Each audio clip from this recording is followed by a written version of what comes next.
Welcome everybody to today's webinar from Elasticito. Today we are going to be talking about assessing and monitoring third-party cyber risk when working remotely.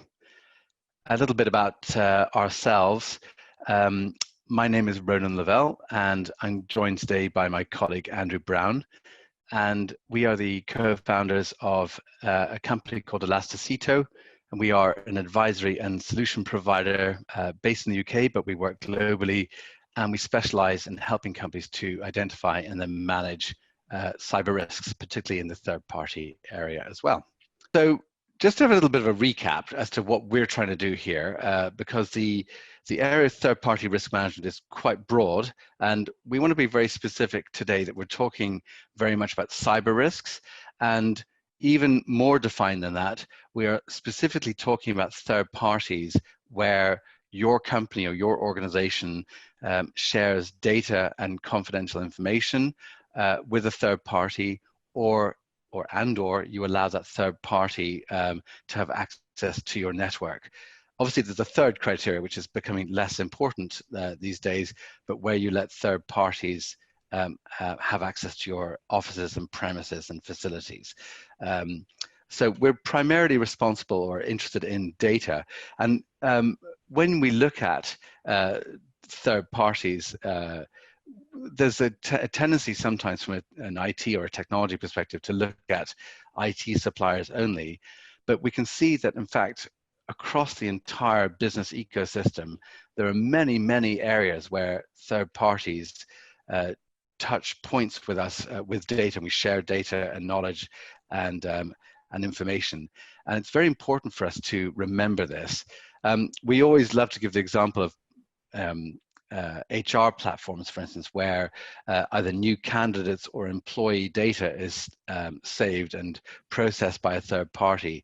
And quite often these are SaaS applications, for instance, that are purchased and evaluated by the HR function, sometimes without the knowledge of other business functions. So it's very important to understand that, that total ecosystem view.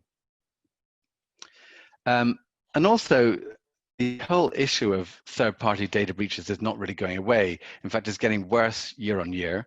And we continue to see an increase in breaches within third-party ecosystems for the data that you hold within third parties. So it's super important to understand how well prepared your third parties are when they're protecting and holding and processing your data and your customers' data. So obviously there are many existing practices, and there are maybe more than I'm going to put on the screen here today. But the sort of 3 or 4 common practices that we see would be things like mapping cyber risk, third-party cyber risk, to a business risk classification model. I'll talk a little bit about that in a moment. And then when we're assessing third parties for cyber risk, we commonly send the external party a risk-based questionnaire. We may also, if they're a critical third party, do from time to time penetration tests or other offensive security testing. And sometimes either because it's the profile of the third party or because there's a particular concern, we may also do audits and more detailed investigations. However, when we're working remotely, some of these can be more challenging, simply because they traditionally rely on humans and people. They rely very much on close collaboration, and they may also rely on a physical presence. So typically it's the best practice has been to be, for instance, on site to conduct an audit, for instance. And we're not saying by any means that it's not possible to do any of these remotely. It's just sometimes a little bit more challenging on both sides. And today I'm going to talk both from the knowledge or the data owner, if you like, as well as for the third party and how they are the recipients of what you send them. So if we look at those models one by one, different companies have different matrices and models in place to look at risk. I would just want to re-qualify that today we're really primarily responsible or concerned with cyber risk, and in particular with companies where we're sharing data with a third party. So we're looking at the third party in the context of, are you a risk to our data? So do you have the right kind of cyber hygiene and health around data protection, as opposed to other business risks? So when we look at criticality, we're looking at how do we marry what the business thinks is critical to also what do we need to measure from a cyber risk with a third party when they're sharing data criticality. And then we map this onto our understanding of security risk, which we'll talk about in today's presentation. And then we can start to look at a model where we can map our third parties by criticality and by security risk, and then what your acceptable level of risk appetite would be around data that you're sharing with third parties.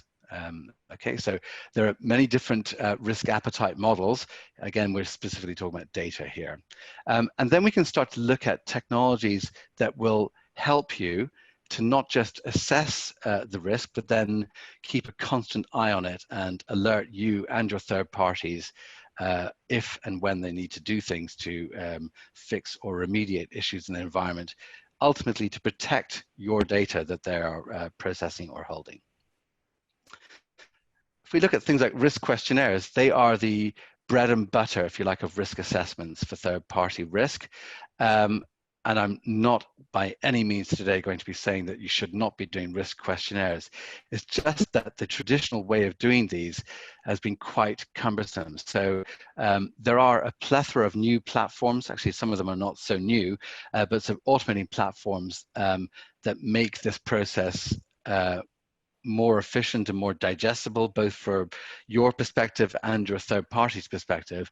But traditionally, these have been Microsoft Excel based, that are sent out to the third party via email, that then require maybe manual follow-ups and chasing, and then analysis, and then reporting internally on a regular basis. And if you were to think about your recipients and your third parties, and I'm sure some people on today's call are indeed also the senders and the recipients of these things. And I'm sure that when you receive questionnaires from third parties, clients and other major suppliers, maybe, or partners, they are extremely time consuming to complete. And sometimes they require the input of multiple internal stakeholders in order to give you or in order to complete the right information in the most accurate way. And when we're working remotely, obviously we can still do that. It's just a lot harder in large companies to identify who is the knowledge holder of this information, and to try and help you to hit the deadline to submit this questionnaire on time. It can be quite cumbersome and actually quite stressful from what we hear from some companies. Penetration tests and audits, I'm just going to put into one category here, because they, again, are still very valid tools in your armory. It's just that sometimes they require physical interaction with the environment, and therefore may be more challenging to execute when we have to socially distance or we're not working physically in the premises. They also, for the most part, are point-in-time assessments, and they can take up quite a lot of time, as well as being quite expensive. So obviously, they should be used sparingly and when they're really required. But the whole point of the point-in-time assessment is an important one, because we're going to address that also in today's presentation about how it's possible to have a very detailed view on an external party from a cyber risk perspective when we're considering the sharing of information, and then have that on a continuous basis, if you like, so to reinforce these existing practices. So just to reiterate that, we typically, or organizations will typically look at assessing a third party through questionnaires. And our strong recommendation is that you should continue to do that. What we're going to talk about today is how we can embellish and complement that with a continuous scanning environment where, if you like, this is looking at the internal environment and internal practices and procedures and evidence of compliance and all these wonderful things. And here we're going to look at an external continuous scan of externally facing assets for that company. And we're going to provide evidence-based data to either back up the answers in the questionnaires or indeed to continually monitor that environment going forward. Okay.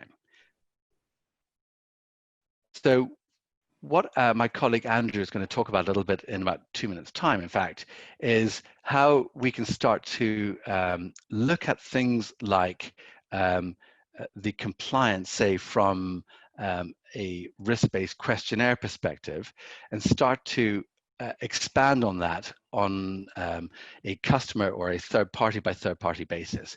And indeed, when we're not just looking at 1, 5, 10 third parties, but maybe 15, 50, 100, even 1,000 third parties.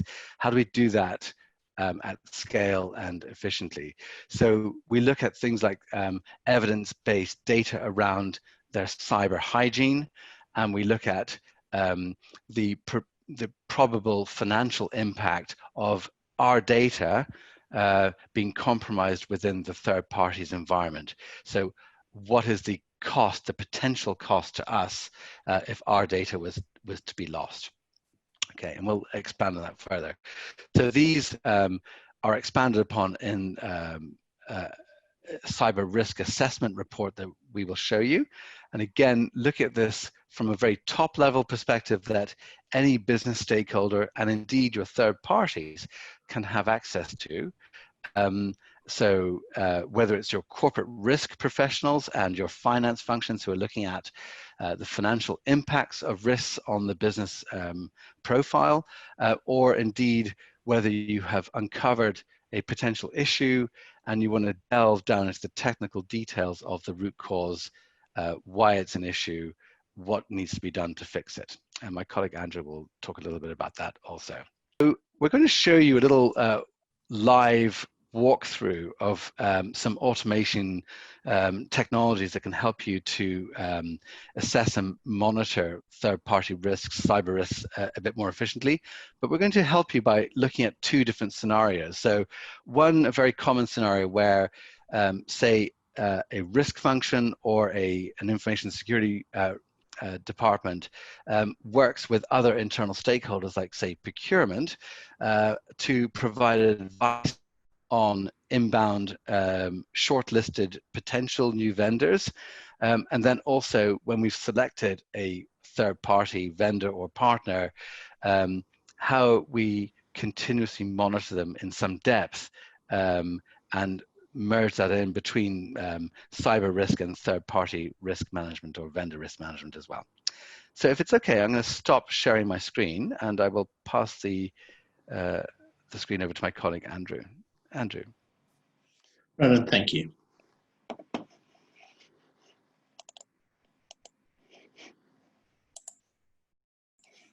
So today I'm going to be making use of Norm Shield to do these evaluations. The reason for me doing this and choosing Norm Shield to do this is really because of the incorporation of the FAIR model, which stands for Factor Analysis of Informational Risk, which lets me have a look at financial impact. So what we might have found during sort of this whole lockdown period is maybe a big rise in the use of cloud services, cloud SaaS portals. Why? They're there, they're easy, and people might have found use for them to be able to do their jobs. And in which case, what happens with this is we probably end up with a whole pile of personal data that could be shared. So what I've done is selected three just arbitrarily companies. And to go back to Roning's example, we're looking probably at talent acquisition or HR type functionality, really just a simple, straightforward example that probably everybody could relate to. And we're going to sort of say, right, what happens if we share data with these organizations? And you know, what risk does it bring to our organization? Now, when we look at this, when we share data with these organizations, we're sharing it in their publicly facing assets. So we are doing a scenario whereby we are evaluating all of that publicly facing infrastructure, and we are then coming up with a cyber rating, a financial impact, and we can use questionnaires to help us and assist in the compliance rating. We are not doing any evaluation of their internal environment. Reason being is their internal environment could be better than their publicly facing stuff, but it may be worse. So it's most certainly not going to improve their score if it's better than their publicly facing environment. It can only be worse than what we're actually evaluating here. Now, the three companies I've selected over here, there's a UK-based one. Taleo belongs to Oracle. SuccessFactors belongs to SAP. They're common ones we quite often come across. And you'll see here that we happen to have put them down as the country, and they're put down as the UK. And there's a reason for doing that. Under GDPR, if we were to, a breach was to occur with one of these organizations and we happen to have shared our data with them, it is the ICO in the UK that is going to be involved in issuing fines, and it is to do with the UK services, UK different environments, etc. So we evaluate them not in the country that they are based, but rather in the country we are based. Hence the reason the country is set up, just in case someone is to question this, as the actual UK. That's to be able to run the FAIR model here. So being able to do an evaluation on these, you know, if I look at going and doing an evaluation, what we started off by doing is we've taken their domain name, we've built a digital footprint of all of their publicly facing assets that we are able to link together for their actual organization. We've divided this up into 20 relevant categories, anywhere from SSL, TLS, through to the security of their website. And we have categories over here like fraudulent apps and fraudulent domains, and we look at email security. Now, we've got a very interesting blog article that we posted on our website, which does some very interesting linking together that we found people don't necessarily make the association with. And that happens to be things like fraudulent domains. You might say, why is that important? It's important because it forms part of a whole spear phishing campaign. So if you're evaluating a third party, okay, you probably don't want threat actors impersonating that third party, and they may be spear phishing certain of your HR team for admin credentials, because then they can use those credentials. And that whole fraudulent domain things links through to email security. And, you know, you also might want to know, do they happen to have leaked credentials out on the internet, whereby their staff might have been compromised or via an additional sort of portal type thing. So it's run about having a look, how are they scoring in these categories? Now, you can set up your risk policy to say, look, you know, anything less than a B, we're going to investigate and request more detail on, or it doesn't fit our appetite, etc., etc. Looking at this company overall, this looks fine. They've got a B+. Their compliance rating is coming out at 92%. I'm just going to flick through the others as well. So Taleo here is a little bit down on this exercise, okay? And we're seeing some patch management issues and probably some application security issues here around what they're doing. So we might put a question mark around this. And please, you know, this is right at this moment in time, I'm doing a demonstration here for, with what they're doing. Don't take this literally as the actual, what we're up to. And success factors here is sitting at a B-. So that's just information on their actual scorecard, what they happen to have here. So we've done this and we go back to the business and we present this information to the business. And the challenge that we face when we present this information to the business like this is it's very hard for them to necessarily understand whether this is good, bad, or what type of risk it is going to present. Whereas if we start looking at probable financial impact and what financial risk they bring to the business, this now starts having some meaning. So if I drill down and let's just go into this for an overview, anybody who wants to is very welcome to set up a full depth, discussion with us afterwards. We'll happily drill down into this in more detail. But what the FAIR model is really doing here is we've turned around and said, with this HR portal, we are going to share 10,000 records. So we've said there's our 10,000 records over here. And this is making use of data from the IBM Security Commission PONAMON report that on an annual basis goes out and works out or calculates the value of a data breach per record, per country, per industry. Hence, the parameters that we've put around here, and I mentioned the country earlier on, is we've turned around and said, okay, these happen to be all in the UK, and we happen to be a data processing and hosting related service. So that's how we've classified what we're doing over here to end up getting the right value associated with this. If you happen to have your own data, very happy for you to use your own data as well. What it's saying is if we share 10,000 records with this organization and this organization suffers a breach, then that breach is likely be in an order of magnitude of nearly $5 million US, okay, as to what the consequences of that are.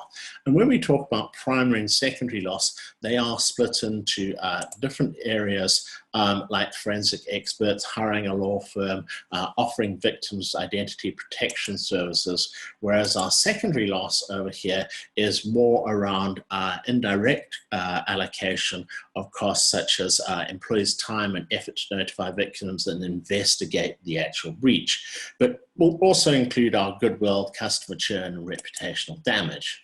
Hence the reason that's a lot higher than our actual primary loss. So we've got an idea of the order of magnitude of the breach here, but what we're now interested in is what likelihood is that of occurring. So when we look at this, that's very much dependent on things like, and we pull information here from the Verizon data breach report, and it's dependent on the industry we're in. And that's how when we look at the actual contact frequency, and this is information we're pulling from all the findings we get from their digital footprint and their publicly facing assets, all of their publicly facing assets, and how they've actually built together their domain and their email, etc., etc. So it's a case of how many times over the next year is the threat actor likely to reach the organization. Well, if it's a highly visible organization, probably quite likely, okay? And once they find the organization, if we look at the type of vulnerabilities or misconfigurations or failings in the publicly facing asset, what, is the likelihood of that threat actor acting on those. And then we look at the resistance strength here, but we can also, because this is a what if scenario for us, we can turn around and say, okay, let's select the actor who we think is going to act against this asset, okay? This with threat capability sitting up at 71 is really down as a sort of state-sponsored actor. You can run these against whoever you think might be wanting to, have a look at your data, or who you might think wants to get hold of it. This then takes that risk, looks at the likelihood of the actual loss, and then gives us a number back here, okay? And this is an annualized loss based on the given parameters. So we now have an annualized risk. So when we go back to the business, we can present this number. Still not entirely quite useful like it is. So to make it really useful, what we might want to do is let's take a risk. How can we easily mitigate against a risk? Well, we insure against it. So we turn around and say, okay, we'll get a quote for insurance to actually mitigate this risk. Interestingly enough, with all of the insurance companies we've spoken to and everything, if you have a look at cyber risk policies and everything, this is a very gray area. They haven't been that aware of risk that is brought out and presented by third parties. They're aware of sort of cyber breaches and stuff like that, but not those introduced by third parties. So we might just want to get a little insurance quote around that and do the same for each of the organizations that we're busy with over here. And once we've looked at each of these organizations and we've got a number around what our cost to mitigate that risk is from our cyber insurance, we can add that on to the actual cost of the service.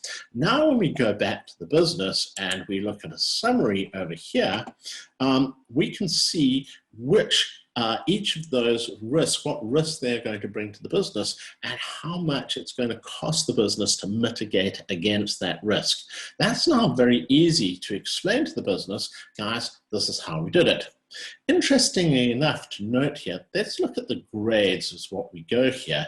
And if we were just to go off the grades, sure, we would probably still select earlier here, but let's look at this where we look at these two numbers here. Here we have an organization that has scored a higher cyber rating and a higher grade, but it is presenting more risk to our business. And that is because of the weighting factors in the background. And we're using MITRE here, so it's completely unbiased. It's MITRE common weighting scoring systems. It depends which ratings or which issues we're finding. So they're ending up, yes, with a lower cyber rating, but they're posing a less of a financial risk to our actual business over here. So it's come up with some interesting numbers. And what we now happen to have is a financial impact. So we go off and we select Olio as our HR system. And what we're now looking at is we understand this actual risk, but our job's not done. When I say our job's not done, what this means is we need to now on a continual basis monitor this organization to ensure that there is not any substantial financial impact change to our actual business. And what we might want to do as well is share this information with this organization and say, hey guys, this is what we've got. We'd like to make you aware that this is what we're busy with. We'd like you to be able to improve, to be able to look at certain categories, to be able to view yourself, because by improving the technical aspects over here and making sure there aren't any critical problems with this business and keeping their actual rating up there, as you can see, we can see, has this happened over a good period of time? Absolutely, they've been very consistent with what they've been doing. We can then monitor whether our risk is going up and down. During our process, what we could have also done is done some benchmarking here and looked at earlier and said, okay, how do you compare against these competitors? Are you consistent? Is everybody else consistent in this group? And we can do a bit more benchmarking, have a look over a period of time, and we say, okay, look, that looks good. Okay, the variation hasn't been huge in this company over the past year. There's a nice steady line up there. It's not bouncing around all over the place. And if we do a side-by-side comparison, we're seeing some good scores over here. So we've done a three-dimensional view of this organization. We've been able to go and explain it to the business as to why we've made this choice, and we've done it from a financial impact basis. So the business are also on board with us. They get it. And what we're now doing is we can group these all together in a ecosystem, and we can look at our average overall financial impact on a sort of monthly basis here, because we're continually monitoring what's actually happening. And we can set up some alerting around this as well to start understanding if this is increasing our financial impact. Very simple, very easy to do, very easy to do this type of assessment, you know, externally while working from home, and be able to present this information in a very graphical format to the business in an easy to understand manner. So from our perspective, this is sort of suggestions that we have on being able to look at organizations that you share data with, and being able to derive meaningful numbers that you can go back to the business with. Ronan, can I hand this back over to you to finish off for today? Very good. Thank you, Andrew. Let me just go back on here. So if anyone has any questions, please feel free to type them in the Q&A section at the bottom of your screen. It should be. At the moment, we don't have any questions, but I hope you found today's session interesting. I'll give you a few more seconds if you have any burning questions you want to ask. But in summary, what we have tried to present here today is a way where you can continue to assess and monitor your third parties for cyber risk, particularly as we mentioned on today's call, when you're sharing data with that third party, and to try and do that in a way that enables us to continue to work in a distributed fashion, but also efficiently and effectively. I think if there are no more questions, I'm sure Andrew and myself would like to thank you very much for your attendance today. Actually, so we have a quick question coming in. So how do we onboard companies that we are not already monitoring? So super question, and I'm actually going to ask Andrew to respond to that, because it's actually very easy, and you can do it on an ad hoc basis, or if you have a portfolio of third parties you already have relationships with, but you're not yet monitoring, you can also do those in bulk as well. So Andrew, do you want to just talk about how we generate these assessment reports? Sure. All we're looking for from the company is the top level domain, and we've the questions got bigger. Okay, we have 5,000 vendors. That's fine. We're very happy that you know, with 5,000, all we need is literally their domain name. So in this case, it is olio.co.za. If you happen to have them in a spreadsheet or any sort of digital format, text file, or whatever, we literally just need the domain name. It's a cut and paste exercise. We drop them into the actual portfolio, into the system, and it will do all 5,000. It will come back and start coming back with answers, you know, after 60 seconds for an actual vendor. You might want to, and what we suggest is take those 5,000, and we suggest that you categorize them first of all.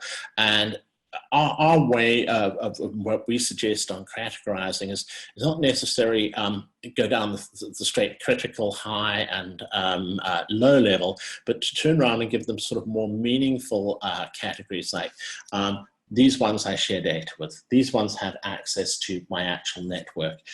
These ones have access to my physical premises. These ones are just vendors that I actually buy stuff from. And the question that, you know, we end up with it quite often, whereby people just buy stuff from us, but they then send us this whole third-party questionnaire. And we go back to them and say, guys, if we disappear, okay, or we end up with a cyber event, we don't disrupt your business. So it's a case of, but you know, we're supplying cyber services, so we should be in good standing in that respect. So we probably want evaluating once a year. So absolutely put them in that category and say, look, we're just going to evaluate them right up now.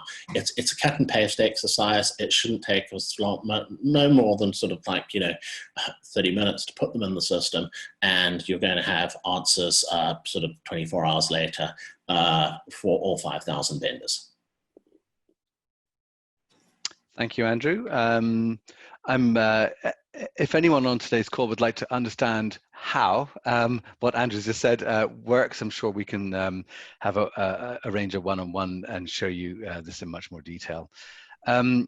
Our email addresses are on screen, so feel free to contact us if you're too shy to ask a question in a public forum.